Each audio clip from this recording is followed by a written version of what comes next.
മിഷൻ്റെ സക്സസ് പാത്തുമായിട്ട് ഞാനിന്ന് വന്നിരിക്കുന്നത് കലൂരാണ്. അവിടെ സ്പീഡ് ആൻഡ് സേഫ് അവിടെ ഞാൻ മീറ്റ് ചെയ്യാൻ പോകുന്നത് ബൈജു രാമകൃഷ്ണനെയാണ്.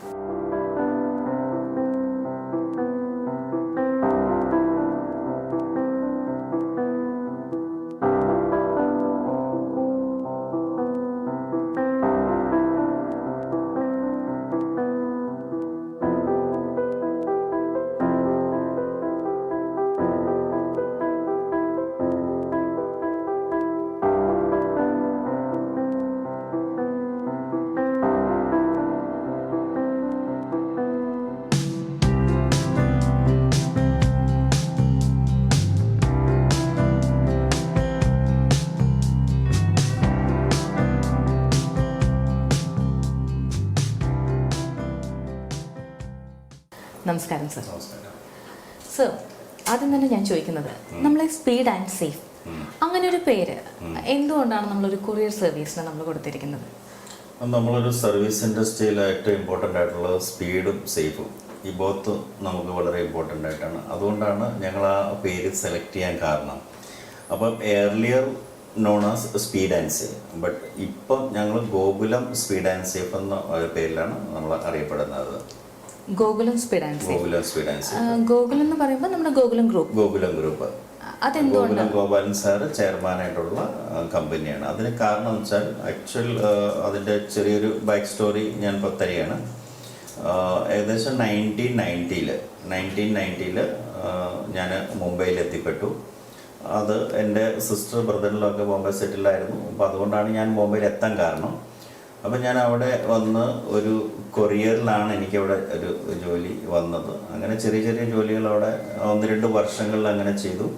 ഏകദേശം 94-95 സ്പീഡ് ആൻഡ് സേഫ്, അത് കേരള ബേസ് ആയിട്ടുള്ള സ്പീഡ് ആൻഡ് സേഫിൻ്റെ ബോംബെ ഡെലിവറി കോൺട്രാക്റ്റ് ഞങ്ങൾ എടുത്തു. ഞാനും എൻ്റെ ഒരു ബ്രദറും എൻ്റെ ഒരു മൂത്ത ചേട്ടനുണ്ട്, അദ്ദേഹം ഞങ്ങൾ രണ്ടാളും കൂടെ ചേർന്ന് അതെടുത്ത് ഡെലിവറി കോൺട്രാക്റ്റ് എടുത്ത് മുംബൈ ഡെലിവറി ഞങ്ങൾ ചെയ്യായിരുന്നു ആ സമയം. അങ്ങനെ വന്നു. അതിനുശേഷം ഞങ്ങൾ സ്പീഡ് ആൻഡ് സേഫിൻ്റെ ഒരു ഓഫീസ് ഞങ്ങളവിടെ തുടങ്ങി. അതിൽ റീജിയണൽ മാനേജറായിട്ട് വർക്ക് ചെയ്തു, പിന്നെ സോണൽ മാനേജറായിട്ട് വർക്ക് ചെയ്തു. അതിനുശേഷം മഹാരാഷ്ട്ര സ്റ്റേറ്റ് ഞാനൊരു പ്രൊപ്പറേറ്റർ എന്നുള്ള രീതിയിൽ സ്പീഡ് ആൻഡ് സേഫിൻ്റെ മഹാരാഷ്ട്ര സ്റ്റേറ്റ് മൊത്തമായിട്ട് ഞാൻ എടുത്തു ചെയ്തു. അങ്ങനെ ചെയ്യുന്ന സമയത്ത് അങ്ങനെ ഏകദേശം ഒരു 20-25 വർഷത്തോളം ഞങ്ങൾ അങ്ങനെ ചെയ്തു. സ്പീഡ് ആൻഡ് സേഫായിട്ട് നല്ല റിലേഷനായി. പാൻ ഇന്ത്യയിലുള്ള കമ്പനിയാണ് സ്പീഡ് ആൻഡ് സേഫ്. ആ സമയത്ത് ചില പേഴ്സണൽ ഇഷ്യൂസിൽ ഈ കമ്പനിയുടെ മാനേജിങ് ഡയറക്ടറുടെ മാനേജ്മെൻറ്റിന് അത് കണ്ടിന്യൂ ചെയ്യാൻ പറ്റാത്ത അവസ്ഥ വന്നു. അപ്പോൾ അദ്ദേഹം അത് ഞങ്ങൾക്കൊരു പ്രപ്പോസൽ തന്നു, നിങ്ങൾക്കത് ഏറ്റെടുത്ത് നടത്താൻ പറ്റുമെന്നുള്ളത്. അപ്പം അദ്ദേഹം ആവശ്യപ്പെട്ട ഗുഡ് വിൽ എനിക്ക് താങ്ങാൻ പറ്റാതെ വന്നപ്പോൾ ഞാൻ ഗോകുലം ഗോപാലൻ സാറിനെ കോൺടാക്ട് ചെയ്തു. അദ്ദേഹം വളരെ സന്തോഷത്തോടു കൂടി അത് ഏറ്റെടുത്തു. അങ്ങനെ ഞങ്ങൾ രണ്ടാലും പല മീറ്റിങ്ങിന് ശേഷം ഞങ്ങളത് എടുത്തത് ഏകദേശം 2019 ഡിസംബറിലാണ് ഞങ്ങൾ ആ ട്രാൻസാക്ഷൻസൊക്കെ ഞങ്ങൾ നടത്തുക. 2019. അപ്പോൾ 2020 ഞങ്ങളുടെ ബാഡിലൊക്കാകാം. 2020 കൊറോണ തുടങ്ങി. അപ്പോൾ ഞങ്ങളുടെ പ്രൊസീജിയർ എല്ലാം കഴിഞ്ഞ് ഞങ്ങൾ ന്യൂ ഫിനാൻഷ്യൽ ഇയർ സ്റ്റാർട്ട് ചെയ്യുന്ന സമയത്തേക്കാണ് ഈ കൊറോണ സ്റ്റാർട്ട് ചെയ്യുന്നത്. അങ്ങനെ ഞങ്ങൾ 2020-21 വളരെയധികം സ്ട്രഗിൾ ചെയ്തൊരു സമയമായിരുന്നു.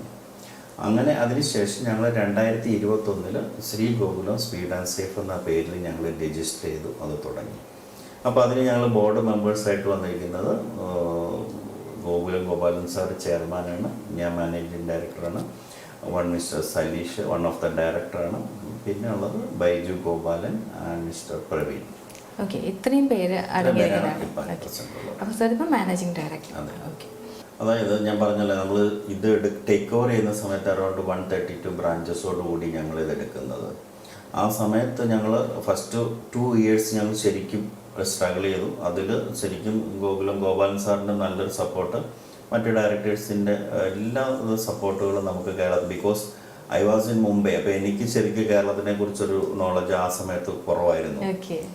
എനിക്ക് മഹാരാഷ്ട്ര നല്ലപോലെ എനിക്ക് പറയാൻ പറ്റും, പൂനെയോ നാഗ്പൂരോ അങ്ങനെയുള്ള കാര്യം. അപ്പോൾ എനിക്ക് കേരളത്തിനെ കുറിച്ച്, കാരണം ഞാൻ എൻ്റെ എഡ്യൂക്കേഷൻ കോളേജ് എഡ്യൂക്കേഷൻ കഴിഞ്ഞപ്പോൾ ഞാൻ ബോംബെക്ക് പോയ ആളാണ്. അപ്പോൾ എനിക്ക് കേരളത്തിൻ്റെ ശരിക്കും അറിയില്ലായിരുന്നു. വളർന്നത് കേരളത്തിലാണെങ്കിലും അതെ, എൻ്റെ ലൈഫെല്ലാം സെറ്റിലായത് ഞാൻ ബോംബെയിലാണ്. അപ്പം ഞാൻ തിരിച്ചു വന്നപ്പോൾ എനിക്ക് കേരളത്തിനെ കുറിച്ച് അത്ര ഒരു നോളജ് ഇല്ലായിരുന്നു. പക്ഷേ ഇവരുടെയൊക്കെ നല്ല സപ്പോർട്ടോടുകൂടി നമ്മൾ ആ 2 വർഷം നല്ലപോലെ സ്ട്രഗിൾ ചെയ്തെങ്കിലും നമ്മൾ 2022 മുതൽ നമ്മൾ ശരിക്കും അത് ഡെവലപ്പ് ചെയ്യാൻ തുടങ്ങി. അപ്പോൾ അതിൽ ഞങ്ങളൊരു 132 ബ്രാഞ്ചസോടുകൂടി എടുക്കുന്ന സ്ഥാപനം ഇന്ന് ഞങ്ങൾക്ക് 465 ബ്രാഞ്ചസ് കേരളത്തിൽ തന്നെയുണ്ട്. കേരളത്തിൽ തന്നെ. ദെൻ ഞങ്ങൾക്ക് ബാംഗ്ലൂർ, ചെന്നൈ, അങ്ങനെ എല്ലാ മെട്രോസ്, ഈവൻ ബോംബെ, ഗുജറാത്ത്, എല്ലാ സ്ഥലങ്ങളിലും പാൻ ഇന്ത്യ ലെവലിൽ നമുക്കത് ഡെവലപ്പ് ചെയ്യാൻ സാധിച്ചു. ഈ ഒരു ടൈം പീരീഡിൻ്റെ ഇടയിൽ ഈ 3 yearsൽ ഉള്ള ഡെവലപ്മെന്റ്സ് ഇത്. ഓക്കെ. അതുപോലെ ഇപ്പം ഗോകുലം ഗോപാലൻ അദ്ദേഹം നമ്മളെ സപ്പോർട്ട് ചെയ്യുന്ന രീതി എങ്ങനെയൊക്കെയാണ്? അദ്ദേഹത്തിൻ്റെ എല്ലാ ഇതിലും ഇപ്പം എന്നെ വിളിച്ച് ഞാൻ ഏത് സമയത്ത് വിളിച്ചാലും അദ്ദേഹം എനിക്ക് വേണ്ട സപ്പോർട്ടുകൾ തരുന്ന ഒരു വ്യക്തിയാണ്. എത്ര തിരക്കാണെങ്കിലും കോളുകൾ അറ്റൻഡ് ചെയ്യുകയും എനിക്ക് വേണ്ട ചില അഡ്വൈസുകളും അല്ല എല്ലാവിധ സപ്പോർട്ടുമാണ്. അദ്ദേഹത്തിൻ്റെ ശരിക്കുള്ള ഒരു സപ്പോർട്ടിലാണ് നമ്മൾ ഇത് ഡെവലപ്പ് ചെയ്തിരിക്കുന്നത്. പിന്നെ ഞാൻ മറ്റ് ഡയറക്ടേഴ്സ്, സലീഷുണ്ട്, അദ്ദേഹവും പല രീതിയിൽ ഇപ്പം നമ്മൾ കേരളത്തിനെ അപേക്ഷിച്ച് ഞങ്ങൾക്ക് പല ഹബ് ഓഫീസുകളുണ്ടാവും ജില്ലാ ബേസിൽ. അവിടെയൊക്കെ നമുക്ക് വിസിറ്റ് ചെയ്യേണ്ടതായിട്ടൊക്കെ വരും. അപ്പം സലീഷൊക്കെ ആണെങ്കിലും ട്രാവലിംഗ് സമയത്ത് അവിടെ വിസിറ്റ് ചെയ്യുകയും ഒക്കെ ചെയ്യാറുണ്ട്. നല്ലപോലെ സപ്പോർട്ടുകൾ വരാറുണ്ട്. പിന്നെ അതിനേക്കാൾ ഉപരി നമ്മൾ ഈ ഹബ്ബുകളിൽ ഞങ്ങളുടെ ഹബ്ബ് മാനേജേഴ്സുണ്ട്. അവർ വളരെ ടാലൻറ്റഡ് ആയിട്ടുള്ള, അല്ലെ അവരുടെ ഒരു ഹാർഡ് വർക്കിങ്, അത് ഭയങ്കര എടുത്തു പറയേണ്ട ഒരു കാര്യം. കാരണം അതുകൊണ്ടാണ് നമുക്കിത് ശരിക്കും ഉയരാൻ പറ്റുന്നത്.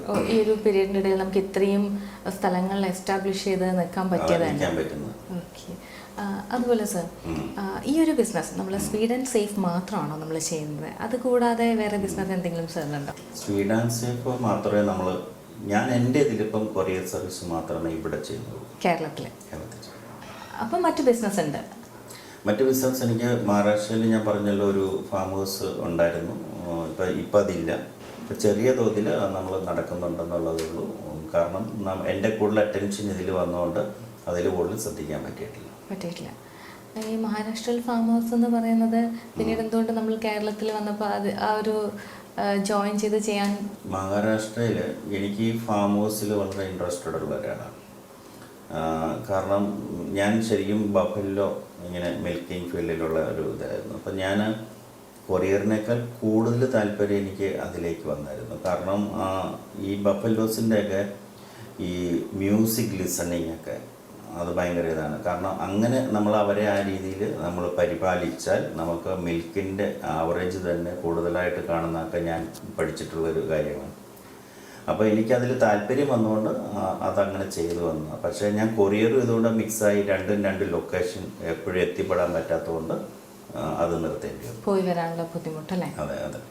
ഈ ബഫല്ലോടെ ഞങ്ങൾ നിർത്തിക്കഴിഞ്ഞപ്പോൾ അതൊരു എംപ്റ്റി സ്പേസ് ആയല്ലോ. അപ്പോൾ അതിലേക്ക് ഞാൻ ഈ കുറച്ച് ബേർഡ്സിനെ ബാംഗ്ലൂരിൽ നിന്ന് കൊണ്ടുവന്നു. കുറച്ച് ബ്രൗൺ എഗ്സ്, അതായത് നമ്മൾ നാടൻ മുട്ട എന്ന് പറയുന്ന രീതിയിൽ ബ്രൗൺ കളർ, ബ്രൗൺ എഗ്സ് എന്നാണ് അവിടെ അറിയപ്പെടുക, മഹാരാഷ്ട്രയിലൊക്കെ പറയുന്നത്. അത് ഞാൻ എൻ്റേതായിട്ടുള്ള ഒരു ബ്രാൻഡ് ഉണ്ടാക്കി, ബൈജൂസ് ഫാം. പിന്നെ അതിനെനിക്കൊരു താല്പര്യമുള്ളതുകൊണ്ട് അതിനെക്കുറിച്ച് ഞാൻ കൂടുതൽ അനലൈസ് ചെയ്തു എന്തൊക്കെ അതിൻ്റെ അകത്ത് എനിക്ക് ചെയ്യാൻ പറ്റുമെന്നുള്ളത്. ഇപ്പം നമുക്ക് പനീർ, ഗീ, അങ്ങനെയൊക്കെ. പനീറൊക്കെ പണ്ട് ആൾക്കാർക്ക് അറിയില്ലായിരുന്നു എന്താണെന്നുള്ളത്. ഇപ്പം നമുക്ക് പനീറില്ലാത്ത ഒരു കറി ഒരു ഹോട്ടലിലും ഉണ്ടാവില്ല എന്ന് എനിക്ക് തോന്നുന്നു. അപ്പോൾ അത് നല്ലൊരു എക്സ്പോർട്ടിങ്ങിലേക്ക് പോകാമെന്നൊക്കെ ഉള്ള കാൽക്കുലേഷനിലാണ് ഞാനത് തുടങ്ങിയത്. പക്ഷേ ഞാൻ പറഞ്ഞ പോലെ തന്നെ കൊറിയർ മെയിൻ ആകുമ്പോൾ എൻ്റെ അറ്റൻഷനോടെ കുറവായതുകൊണ്ട് അതിൻ്റെ ശ്രദ്ധ കുറവ് വന്നുകൊണ്ടുള്ള ചില ലോസുകളൊക്കെ വന്നുകൊണ്ട് അത് നിർത്തിയിട്ടാണ് ഞാൻ ബ്രൗൺ എഗ്സിലേക്ക് വന്നത്. ബ്രൗൺ എഗ്സ് നല്ല രീതിയിൽ ബോംബെയിൽ ഞാൻ കൊടുക്കാത്ത സ്റ്റോറുകളില്ല.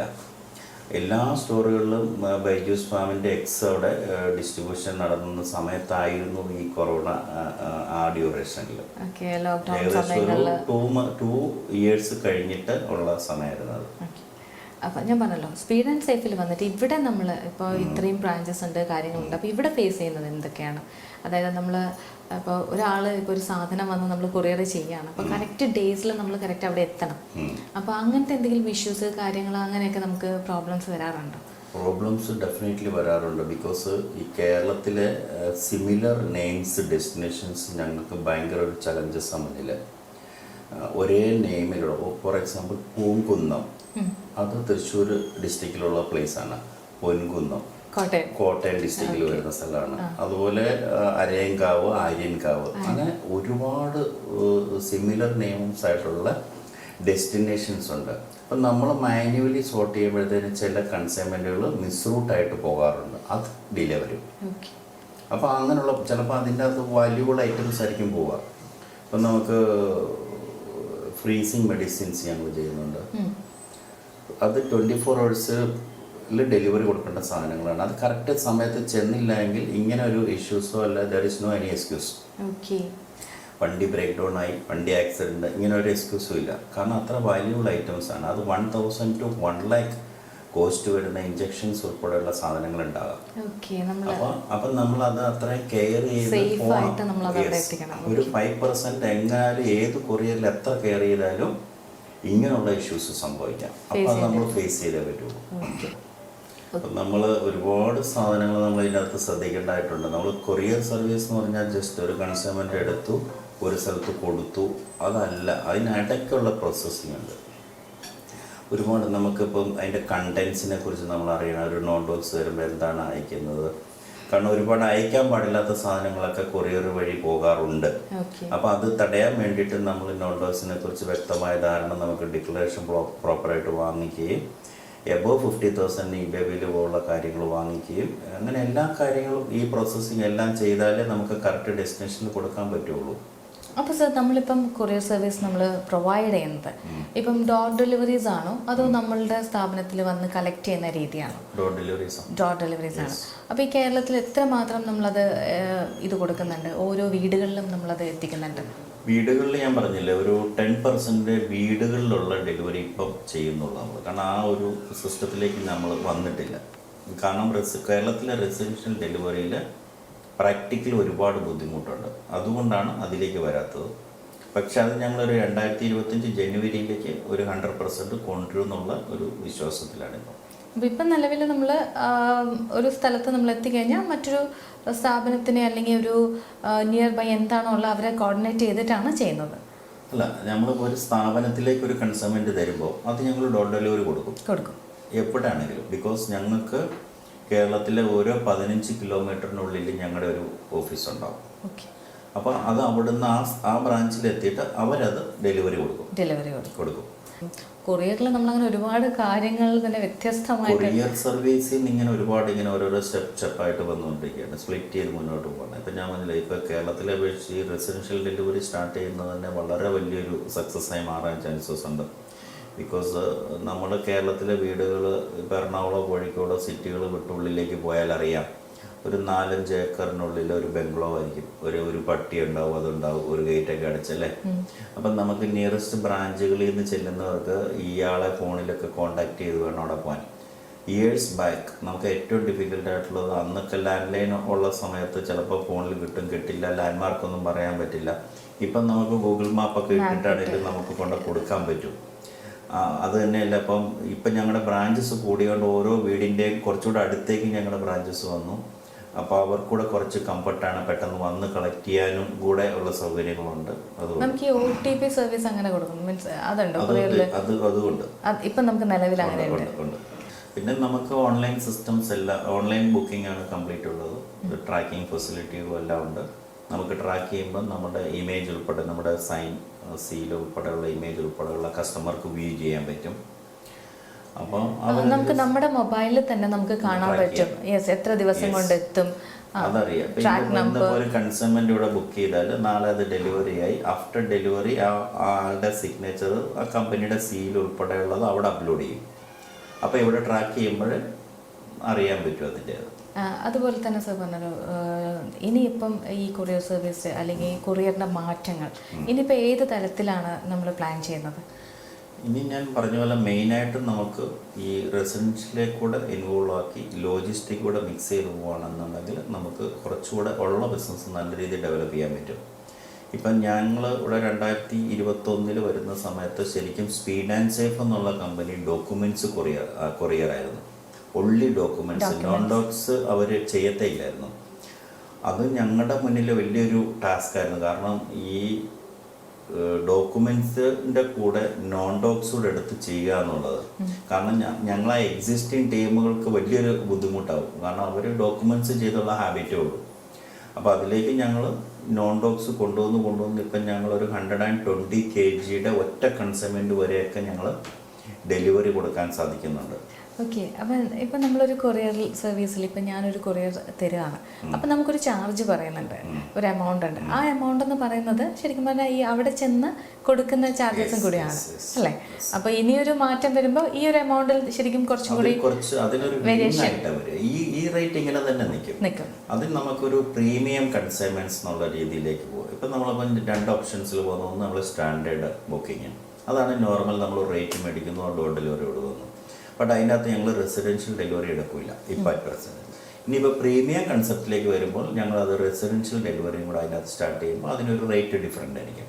ഇപ്പം ഞാൻ നേരത്തെ പറഞ്ഞപ്പോൾ എനിക്ക് 3 വർഷത്തെ കേരളത്തിൽ കറങ്ങിയുള്ള ഇതാണെങ്കിൽ ഞാൻ എല്ലാ സ്ഥലങ്ങളും എല്ലാ കാര്യങ്ങളും ഞാൻ ആ 3 വർഷത്തിൽ പഠിച്ചു കഴിഞ്ഞു.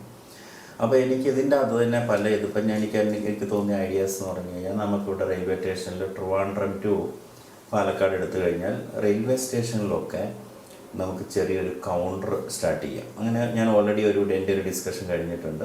Next planning. യെസ്.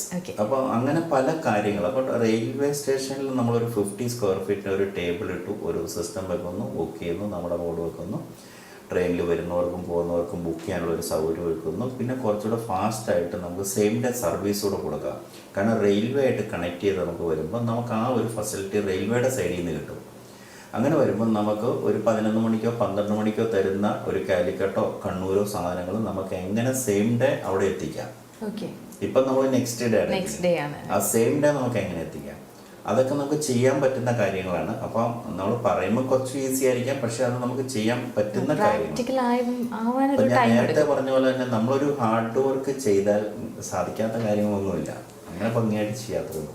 പിന്നെ ഞാൻ വേറൊരു കാര്യം ശ്രദ്ധിക്കുന്നത്, നമ്മുടെ കൂടെ ഞങ്ങളുടെ ഒരു ഫ്രാഞ്ചൈസി എടുക്കാൻ വരുന്നവർ, ഞങ്ങളുടെ ഫ്രാഞ്ചൈസി ഇപ്പം നമ്മൾ ഒരാൾ ഏറ്റവും കുറഞ്ഞ മുതൽ മുടക്കിൽ തുടങ്ങാൻ പറ്റുന്ന ഒരു ബിസിനസ്സാണ് കൊറിയർ സർവീസിൻ്റെ ഫ്രാഞ്ചൈസി.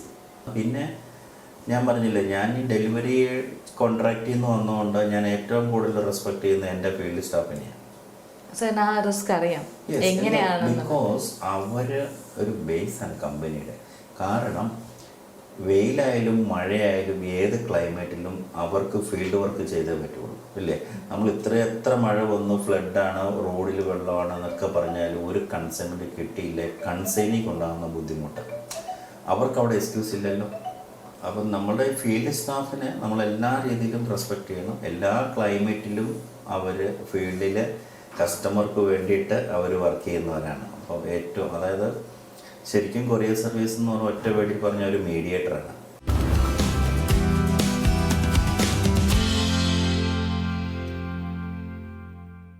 നമ്മൾ ഒഫീഷ്യലി ഒരുപാട് വിശേഷങ്ങളെ പറ്റി പറഞ്ഞു, സാറിൻ്റെ സ്ഥാപനത്തിനെ പറ്റി, അവിടെ വർക്കിംഗ് സ്റ്റൈൽ എങ്ങനെയാണ്, അതിനൊക്കെ പറ്റി സംസാരിച്ചിട്ടുണ്ട്. സാറിൻ്റെ പേഴ്സണൽ ലൈഫ് അത് എങ്ങനെയാണ്, അതിൻ്റെ വിശേഷങ്ങൾ എന്തൊക്കെയാണ്? എൻ്റെ പേഴ്സണൽ ലൈഫ് എന്ന് പറയുമ്പോൾ ഞാൻ പറഞ്ഞല്ലോ 1990-ലാണ് ഞാൻ മുംബൈയിൽ എത്തിയെന്ന് പറഞ്ഞു. അപ്പോൾ അതിനുശേഷം 2002 ആണ് എൻ്റെ കല്യാണം അവിടെ വെച്ചാണ്, ബോംബെയിൽ വെച്ചായിരുന്നു. അപ്പം എൻ്റെ വൈഫ് ഷൈനി, പുള്ളിക്കാരി ബോൺ ആൻഡ് ബോട്ടപ്പ് ബോംബെ തന്നെയാണ്. ഇതിൽ ഇപ്പോൾ സാറിൻ്റെ ഒഫീഷ്യലാണെങ്കിലും പേഴ്സണൽ ആണെങ്കിലും മാം എന്ത് മാത്രം സപ്പോർട്ട് ചെയ്യുന്നുണ്ട് സാറിനെ? എല്ലാ രീതിയിലുള്ള, അതായത് ഞാൻ കല്യാണം കഴിച്ചതിന് ശേഷം എൻ്റെ കൂടെ ഉള്ള വർഷങ്ങളിൽ എൻ്റെ ബിസി ഷെഡ്യൂള് പുള്ളിക്കാരിക്ക് മനസ്സിലാക്കാൻ സാധിക്കും. തന്നെയല്ല, എൻ്റെ എല്ലാ ഉയർച്ചയും ഈ കൊറിയറിൽ നിന്നാവുമ്പോൾ അതിനുവേണ്ട എല്ലാ സപ്പോർട്ടുകളും തരുന്നുണ്ട്. അങ്ങനെ കിട്ടുന്നതുകൊണ്ടാണ് നമുക്കത് ഉയരാൻ പറ്റുന്നത്. പിന്നെ ഞാൻ പറഞ്ഞില്ല, ഫാമിലി ആകുമ്പോൾ ചെറിയ ഇണക്കങ്ങളും മടക്കങ്ങളൊക്കെ വരും, അതൊക്കെ അഡ്ജസ്റ്റ് ചെയ്തും സ്വയം മനസ്സിലാക്കിയും അങ്ങനെ മുന്നോട്ട് പോകുന്നു. അപ്പോൾ ആക്ച്വലി എല്ലാ കാര്യത്തിനും ഇപ്പോൾ സാറിന് എത്തിപ്പെടാൻ പറ്റാത്ത സ്ഥലങ്ങളിലാണെങ്കിൽ മാം തന്നെ പോയി സാറിൻ്റെ ഒരു പ്രസൻസും കൂടി അവിടെ മാം അത് ഉണ്ടാക്കിയിട്ട് വരുമായിരിക്കും അല്ലേ? തീർച്ചയായിട്ടും. ഓക്കെ. അതുപോലെ കുട്ടികൾ? ഒരു മോന്. അപ്പോൾ മോന് ബോൺ ആൻഡ് ബോട്ടപ്പ് ബോംബെ തന്നെയാണ്. അപ്പം ഞാൻ പറഞ്ഞില്ല 2021-ലാണ് ഞങ്ങൾ ഇവരിങ്ങോട്ട് വരുന്നത്. ഞാൻ 2020 വന്നു. മോനിപ്പോൾ BBM കഴിഞ്ഞ് സെൻറ്റ് ആൽബർട്ട്സ് കോളേജിലാണ് ഇവിടെ വന്ന് അതിന് ശേഷം അവിടെ BBM കംപ്ലീറ്റ് ചെയ്തു. ഇപ്പോൾ MBAക്ക് പോകാനുള്ള തയ്യാറെടുപ്പിലാണ് വിളിക്കാറ്. ഒരാളാണ്, ഒരു മോനേ ഉള്ളൂ, ആരോമൽ. ഓക്കെ. ഇനിയിപ്പോൾ എന്താണ് സാറിൻ്റെ ഫ്യൂച്ചർ പ്ലാൻ എന്തൊക്കെയാണ്? ഫ്യൂച്ചർ പ്ലാൻ എൻ്റെ മനസ്സിൽ കിടക്കുന്ന ഒരു ഡയറി ഫാം ഉണ്ട്. അത് സൈഡായിട്ടെങ്കിലും കേരളത്തിൽ ചെയ്യാൻ സാധിക്കുകയാണെങ്കിൽ അത് ചെയ്യണം. പിന്നെ കൊറിയറിൽ പല കാര്യങ്ങളും നമുക്ക് ചെയ്യാൻ ബാക്കിയുണ്ട്. അപ്പോൾ അത് ഗോപാൽ സാറിൻ്റെ സപ്പോർട്ടോടു കൂടി അതിനി ഓരോന്നോരോന്നായിട്ട് ചെയ്യണം. ഒന്ന് ഞാൻ പറഞ്ഞു ലോജിസ്റ്റിക്സ്, പിന്നെ ഒന്ന് നമ്മൾ 100% കേരളത്തിലെ റെസിഡൻഷ്യൽ ഡെലിവറിയെക്കുറിച്ച് പറഞ്ഞു. അപ്പോൾ ഇങ്ങനെയുള്ളൊരു പ്രൊജക്റ്റ് കൂടെ എൻ്റെ മനസ്സിലുണ്ട്. അപ്പോൾ അത് അദ്ദേഹത്തിൻ്റെ ഒരു സപ്പോർട്ടോട് ഞാൻ ഓൾറെഡി ആ ഒരു പ്രൊജക്റ്റ് ഞാൻ സബ്മിറ്റ് ചെയ്തിട്ടുണ്ട്. അദ്ദേഹം എന്ത് ചെയ്യാനും റെഡിയാണ്. കാരണം ബിസിനസ്, ഏത് ടൈപ്പ് ബിസിനസ്സും ഡെവലപ്പ് ചെയ്യാന്നുള്ളൊരു മെൻറ്റാലിറ്റിയോട് കൂടിയാണല്ലോ ഗോപാലൻ സാർ. അപ്പം ഞങ്ങളുടെ കമ്പനിയുടെ ചെയർമാനും കൂടെ ആയതുകൊണ്ട് അദ്ദേഹത്തിൻ്റെ എല്ലാ സപ്പോർട്ടോടും കൂടി ഈ 2 പ്രൊജക്റ്റൂടെ ഞങ്ങൾ 2025 ചെയ്യാമെന്ന് പ്രതീക്ഷിക്കുന്നു. അപ്പോൾ നമ്മൾ ഇപ്പോൾ പ്രൊഫഷണൽ ആണെങ്കിലും പേഴ്സണൽ ആണെങ്കിലും വളരെ സക്സസ് ആയിട്ട് നിൽക്കുന്ന ഒരു മനുഷ്യനാണ്. ഇപ്പം ഞാൻ പറഞ്ഞു, നമ്മുടെ ഒരു പ്രോഗ്രാമിൻ്റെ പേര് തന്നെ സക്സസ് പാത്ത് എന്നാണ്. അപ്പം സർ വന്ന വഴികൾ, അതായത് ഒരുപാട് കഷ്ടപ്പെട്ടിട്ടുണ്ടായിരുന്നു ആ കാലഘട്ടത്തിൽ, ആദ്യത്തെ കാലഘട്ടങ്ങളിൽ. പിന്നെ ബിസിനസ് ആണെങ്കിലും നമ്മൾ തുടങ്ങി, പിന്നെ അത് ക്ലോസ് ചെയ്യേണ്ടി വന്നു, വീണ്ടും നമ്മൾ അതിലേക്ക് വന്നു. നമ്മുടെ ഡ്രീം പ്രൊജക്റ്റ് എന്ന പോലെ നമ്മളിപ്പോൾ ഒരു ഡ്രീമിലാണ്, മീൻസ് ആ ഒരു പ്രൊജക്റ്റിൽ നമ്മൾ നിൽക്കുകയാണ്. ഇനി ഫ്യൂച്ചറിൽ സാറിന് ഒരുപാട് പ്ലാനിങ് ഉണ്ട് ഇനി ചെയ്യാൻ. ഇപ്പോൾ ഡയറി ഫാം നമ്മൾ വീണ്ടും സ്റ്റാർട്ട് ചെയ്യുകയാണെങ്കിൽ നമ്മൾ കേരളത്തിലാണോ സ്റ്റാർട്ട് ചെയ്യുന്നത്? കേരളത്തിൽ എനിക്ക് സപ്പോർട്ട് കിട്ടുവാണെങ്കിൽ കേരളത്തിൽ ചെയ്യും. കാരണം ഞാൻ മഹാരാഷ്ട്രയിൽ അത് ചെയ്യുമ്പം എനിക്ക് അവിടുന്ന് മഹാരാഷ്ട്രീൻസ്, കാരണം ഞാനൊരു വില്ലേജിലാണ്, ബോംബെ എന്ന് പറയുമ്പോൾ നമ്മൾ അവിടെ ഒരു താന ഡിസ്ട്രിക്റ്റിലുള്ള ഒരു പ്ലേസിലാണ് അത് സ്റ്റാർട്ട് ചെയ്യുന്നത്. അപ്പോൾ അവിടുന്ന് മഹാരാഷ്ട്രീൻസിൻ്റെ നല്ല സപ്പോർട്ട് നമുക്ക് ഉള്ളതുകൊണ്ടാണ് സ്റ്റിൽ എനിക്കത് കണ്ടിന്യൂ ചെയ്യാനായിട്ട് പറ്റുന്നത്. അപ്പോൾ സാർ, നമ്മൾ ഒരുപാട് വിശേഷങ്ങൾ അറിഞ്ഞു സാറിൻ്റെ പേഴ്സണൽ ലൈഫും പ്രൊഫഷണൽ ലൈഫും ആയിട്ട്. അപ്പോൾ ഇന്ന് നമുക്ക് വേണ്ടി കേരള വിഷൻ്റെ സക്സസ് പാത്തിന് വേണ്ടിയിട്ട് ഒരുപാട് സാറിൻ്റെ ഇത്രയും തിരക്കുള്ള ടൈമിൻ്റെ ഇടയിൽ കുറച്ച് സമയം നമുക്ക് വേണ്ടി ചിലവഴിച്ചതിൽ ഒരുപാട് നന്ദി. Thank you so much. നമ്മുടെ സക്സസ് പാത്തുമായിട്ട് മറ്റൊരു എപ്പിസോഡ് നമുക്ക് വീണ്ടും കാണാം. Thank you.